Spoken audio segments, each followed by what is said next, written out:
Hi friends, lucky రేఖ దగ్గరికి వచ్చి మీకు మా అమ్మ గురించి ఏమైనా తెలిసిందా అని అడుగుతాడు. రేఖ ఏమీ చెప్పకపోయేసరికి రాజు లక్కీ దగ్గరికి వచ్చి మీ అమ్మను వెతికి తీసుకొని వచ్చి నీ ముందు నిలబెడుతుంది అని చెప్తాడు.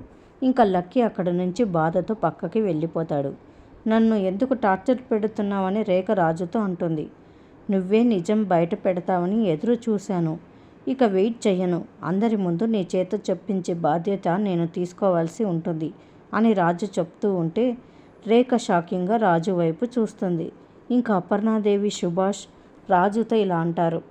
నేను చెప్పిన దానికి ఒప్పుకుంటావా బాబు అని అడుగుతాడు సుభాష్. తప్పకుండా ఒప్పుకుంటాను తాతయ్య అంటాడు రాజు.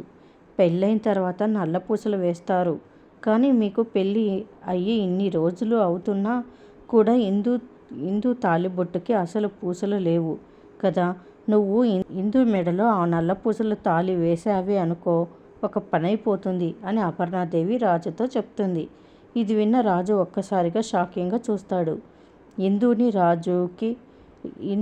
రాజు పెళ్లి చేసుకోవాలని అపర్ణాదేవి, సుభాష్ రాజుని ఆట పట్టిస్తూ ఉంటారు. మరిన్ని అప్డేట్స్ కోసం ప్లీజ్ సబ్స్క్రైబ్ చేయండి. Thanks for watching.